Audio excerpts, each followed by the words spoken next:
Hi, everyone, and welcome to RELEX Talks, our monthly live stream on LinkedIn, where we discuss the latest and most interesting topics touching on supply chain, retail, CPGs, and more.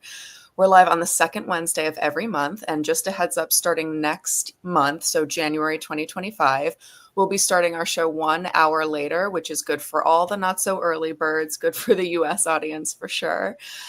So make sure to follow RELEX Solutions on LinkedIn to keep up to date with the latest developments in the retail and CPG world. I'm your host, Casey McSherry. In today's show, the last one of 2024, we're going to talk about two of the hottest topics in retail right now, NRF and space management. With me today are Flora Delaney and my colleague, Jake Busch, returning to the studio. Flora, Jake, welcome. Thank you so much for being with us here today. Would you mind introducing yourselves for us? Flora, why don't you start us? Thanks, Casey. It's a pleasure to be here, even if it is early in the morning. And if I waited one more month, I could have gotten up another hour later. I'm Flora Delaney. I'm the president of Delaney Consulting. We're a consulting firm that focuses on category management and space management practices for retailers and their vendors. Good morning, everybody. So my name is Jake Busch. I'm a too early in the morning for me. Strategic principal here at RELEX. So I really work with retailers and all over North America to really help them solve their space management challenges. Prior to coming to RELEX, I sat in the chair and built planograms and floor plans. So excited to talk today. Thanks both for being here so early. I know, everyone's going to benefit from that extra hour here in the US, I think. So I'm sure every one of our retail audience members know about NRF. NRF 2025 is right around the corner, almost exactly 1 month away. And NRF, or the National Retail Federation's Retail Big Show, takes place January 12th to 14th in NYC. And RELEX is going to be there as always. Flora, Jake, will you guys be attending NRF this year? Absolutely. I will be there again this year, the big show. Amazing. Hopefully I'll see you there. Jake, are you attending? I will be there as well. Looking forward to it. It's always great to see a lot of friendly faces. Yeah, amazing. So RELEX will be at NRF at booth 5030. And speaking of the big show, do not miss out on our big ideas session with our CEO, Miko, taking the stage with 3 of our amazing customers, Lowe's, Family Dollar, and CNS. So we're in for a real treat there. Leaders from these 3 industries will share their thoughts on the markets and their experiences with our software. It's always great to hear directly from customers. NRF is the way to start the retail year. So, there's so many aspects to the retail business. At RELEX, we're all about the end-to-end supply chain, but which parts are retailers most interested in right now, or which parts should they be paying attention to and checking out for solutions at NRF? So Jake, what do you think is your New Year's prediction for NRF hot topics? So probably a little bit biased here, but I think it's space management. I think it's that hidden thing that people aren't focused on that can really help them squeeze the most out of their sales and their supply chain. So I think it needs to be the big focus going into next year. Yeah, totally. And Flora, I believe you've already got black and white on this prediction. In fact, you have a new book that came out recently, correct? Mastering Space Planning. That's right. I think space planning is always one of the most important parts of getting merchandising in stores and shopper experience right. It is my passion. And I think that we're going to see more disruption in that space. I've been predicting that for years, that there is going to continue to be more and more focus, more and more solutions, and more ways to solve space planning problems. I'm excited to go to NRF because last year, I'm going to be honest with you, a few years ago, everybody seemed to put like this .ai at the end of their URL. And I was like, yeah, whatever. And this year, I think what we're going to see is some real, true innovation of folks leaning into that. And I'm super excited to go to NRF and see some of that stuff now. Plus, I will tell you, as I get older, there is a certain amount of a homecoming that happens at NRF where you see old colleagues and friends and clients, and that's always a good feeling too. Yeah, no, that's what I love so much about NRF. And also, for tech companies with a lot of remote employees, getting some FaceTime with your colleagues is always so much fun. I do recommend our audience stay until the end of the show today because Flora has a nice little early holiday present surprise for everyone related to her book, Mastering Yeah. Space Planning. Yeah. Thank you. So we had a little chat earlier, and when I asked you what are the hot topics in retail, you immediately went for localization. So Flora, let's jump right into that. What is localization in this context? Yeah, it is for sure what all of my retail clients are talking about at some degree. It may be broadly around clusters. It doesn't necessarily mean store specific assortment plans and merchandising and inventory plans, but it's getting closer and closer all the time. And when you think about some of the obstacles to why localization hasn't really been effectively practiced in the past, some of it has to do with space planning and our space planning tools. And folks saying, listen, I would need to build a planogram team of hundreds of people to be able to support the amount of versions that it would require. But I think more and more folks are finding new ways to solve that problem. And so I think a lot of retailers now are just not letting that be an obstacle any longer. And they're really pushing for how do they get their inventory to be right? How do they get their assortments to be as targeted as possible for the community and the neighborhood that each individual store serves? And I think that is certainly what I'm hearing folks come and talking to me about. Yeah, absolutely. So it sounds like there's a lot of benefits to localization and to being store specific. Should every retailer invest in this now? Jake, what do you think about that? Yeah, I think you have to be. If you're not, you're going to be falling behind. I think what's also interesting about the localization topic, and I think people hear localization, they hear store specific. There's a lot of fear that comes from that of like, as you're saying, Flora, I have to hire how many people? How can I manage this? And there's lots of ways you can really kind of ease into this process. Flora, she said maybe it's just starting with cluster planograms as an example, or cluster assortment. Store specific doesn't necessarily mean every store, every assortment is unique to that individual store. So there's ranges and ways to do it where you can get incrementally better over time versus having to say every assortment, every planogram is completely 100% unique, because that is very difficult to maintain and be sustainable with. So I think as we need to think about how do we go on that evolution, how do we start making the proper steps to find out how we can really meet our customers where they want us to meet them. If I could just add on, Yeah. I think in the past, or the way many people practice it, when they think about, the various versions of planograms they're supporting, they're primarily thinking about the physical constraints of the space they have. I have a 16-foot, I have a 20-foot, I have a tall, I have a short. That's what they're thinking about, and that's what's driving their versions. And I really think that folks are moving way past that now and saying we have to be smarter about what it is we're presenting to our shoppers and how we're keeping it in stock so that we're not losing sales at the various, rates of demand. And so I think that there's a lot more consideration of clusters and things like that to move beyond just the physical constraints and actually take a look at what customers are demanding.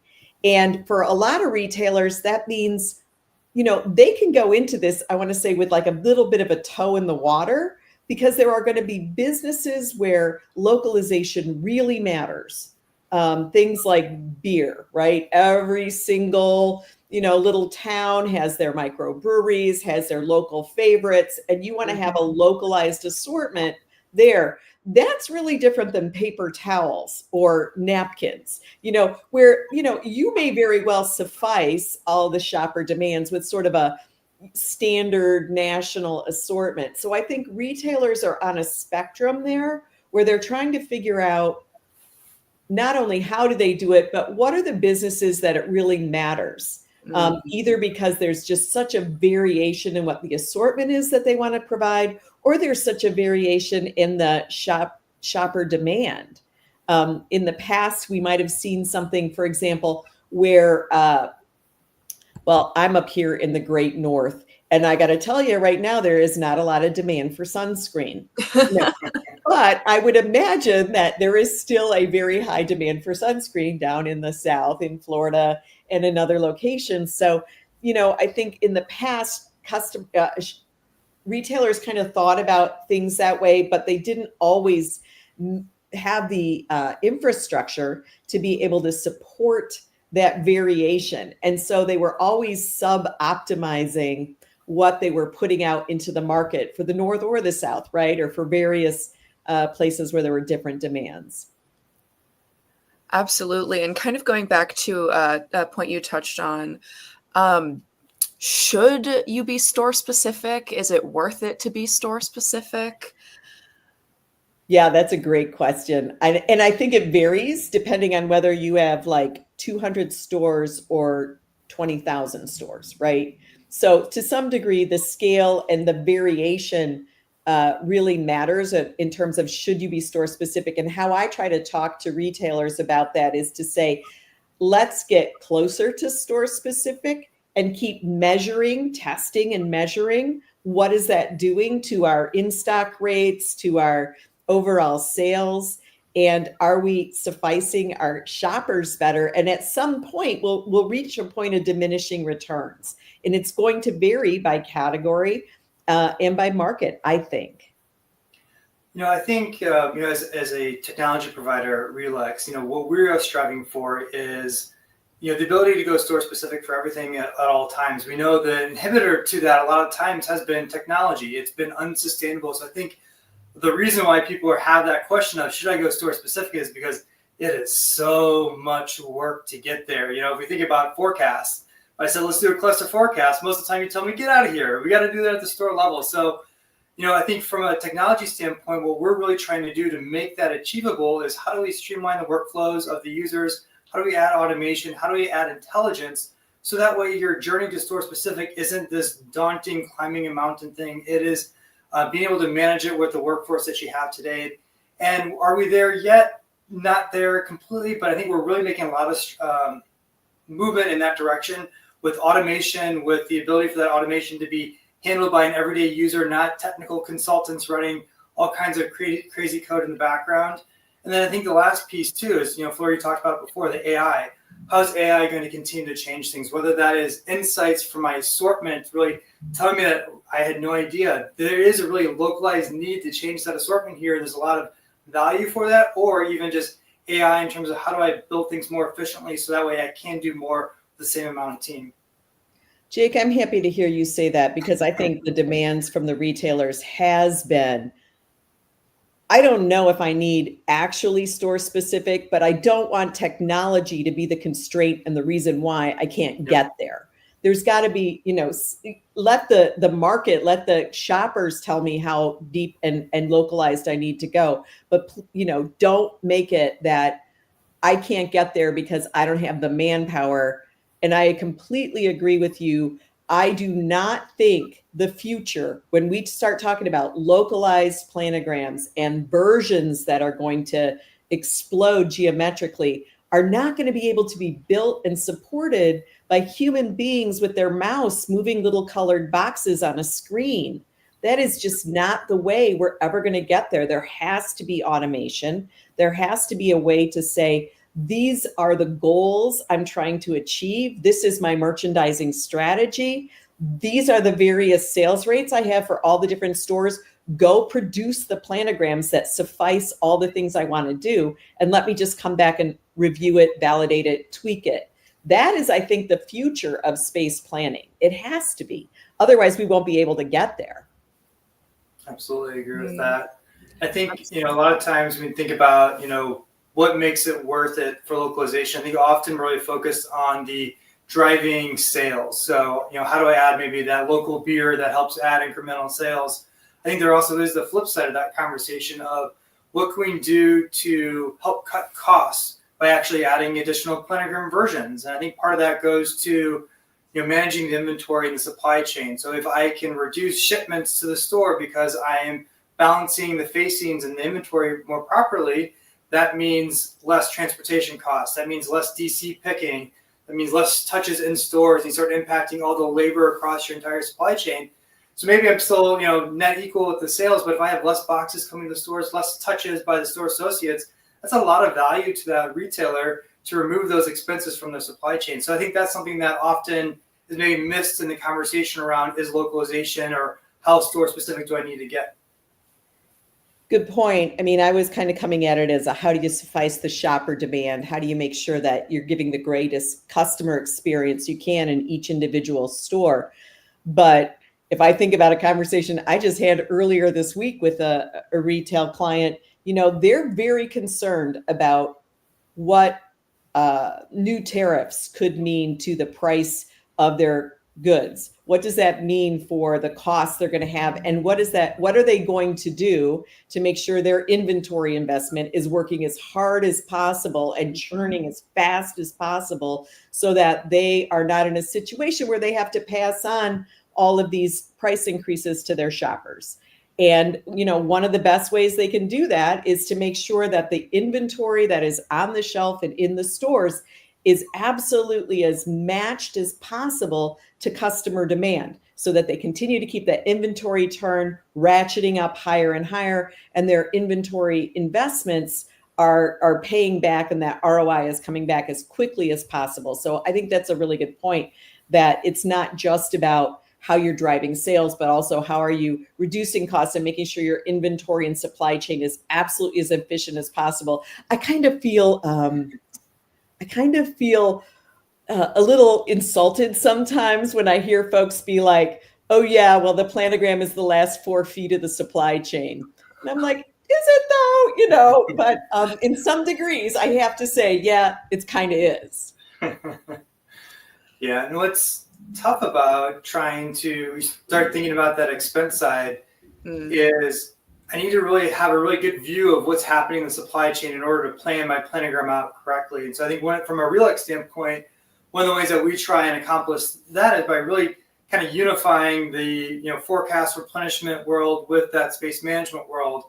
And from a forecast replenishment perspective, we're actually looking at over the next 90 days, 6 months, what does that replenishment plan look like? How many trucks do I have coming to the store? And we have that viewpoint. We can use that data in space planning that allows us to adjust those facings to say, how can I eliminate as many of those deliveries as possible? So that way the box goes right under the shelf, it fully fills it. We can reduce that, and right before the last item is gone, the next box comes on. So it can be a really nice way to kind of synchronize that supply chain together. But you can't do that if you don't really have that true visibility to what's happening on the replenishment side when you're actually planning out your planograms. Mm-hmm. So Jake, talking about, the tech here, how do you get as precise as possible? It all goes back to that data.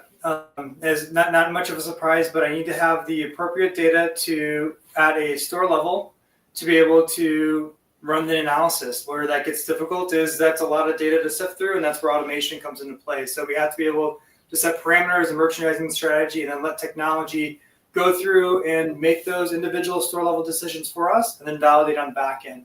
So it means having a cloud-based technology that allows us to consume lots of data and run a lot of computations, and then great reporting on the back end to validate those decisions.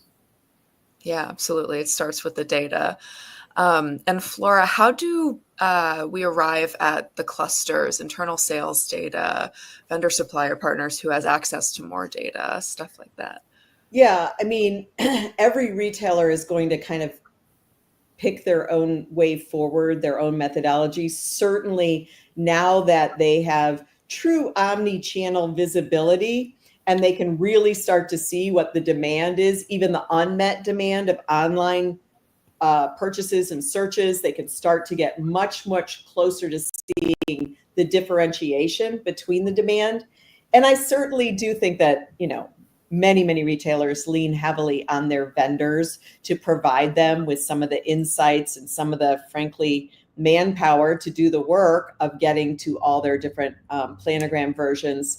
But speaking from a retailer's point of view, I have to say that one of the things they're always on guard about is that is this work, is this additional detail and granularity actually going to drive the category sales? Am I actually going to get a bigger slice of our shopper's wallet for this particular category and a bigger market share? Or am I just like moving things around so that, I go from brand A to brand B to brand C, but at the end of the day, my category sales don't change? So I think for retailers, it's really making sure that they're driving the category. And frankly, especially going into what could be an inflationary pricing period, they're looking at how do they make sure that their private labels and their private brands, exclusive brands, are getting just the same prominence and consideration, I'll just say, as the national brands from a shopper. It's an interesting point there as you think about.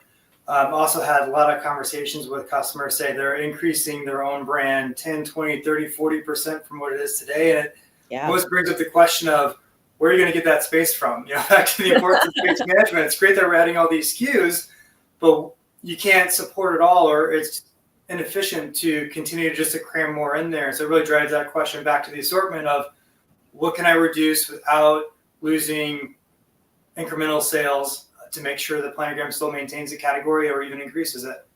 Right. And I think if you're a CPG, if you're a brand and you're thinking, oh my gosh, how am I going to compete against a retailer who's now going to carve out 30 to 40% of the space for their own private products? How am I going to compete with that? It is that they have to continue to be the juggernaut for innovation, because the retailer is really not going to have the resources to drive innovation and flavors and packagings and solutions. So as long as the brand is continuing to say, look, I'm the one who's leading innovation, we're the ones who are really bringing new, exciting things to this category that are going to continue to keep this category fresh for shoppers, then I think that the brands and private label strategies can live together in one, planogram, in one merchandising place. Absolutely. Yeah. And I'm sure there's a lot of audience members thinking, well, this all sounds great and like there's so many benefits, but what's it actually going to take? How am I actually going to get these rewards from this software, from this execution? Well, it's that last word, right? Because it doesn't matter if you have the most beautiful. I like to remind people that it's called space planning. We're building space plans. And if the plans don't get executed, what was it all about? What was it all for? And so when we start to talk about localization, we're really saying, in this planogram, in this store, this item's going to have 3 facings, and the exact same item in a different store is going to have 5 facings. But if you can't reliably know that your store associates and the folks in the field who are actually setting and maintaining that planogram can keep that kind of accuracy, then it starts to fall apart. So it really comes back to execution, making sure you're actually providing the right direction, that the people understand in the stores how to set it, how to keep it that way, that the inventory coming into the stores is matching what that space is at the shelf. So to me, it always comes back to execution. Otherwise, all of this extra work, all of this extra technology and investment, what's it for? Yeah, totally. And Jake, as a strategic pre-sales principal, that's probably something you work on a lot, right? It's not only coming up with the solution, but making sure it can be implemented and executed. Yeah, absolutely. Just as Flora said, we're in conversations right now with how do we educate stores that we have this great technology on the front end of the forecast and the replenishment so they can trust the planogram. It's going to fit, it's going to work, it's going to make your life in the stores better. I think sometimes we also forget about the store experience. If I'm doing a national planogram, yeah, it looks great, but guess what? We're out of inventory about halfway through the day. So those sales you think you're going to get, you're relying on somebody being able to go to the back room and pull that for everything out there. So, how can we educate the stores that what we're doing for you by giving you a planogram that's specific for you makes your life better?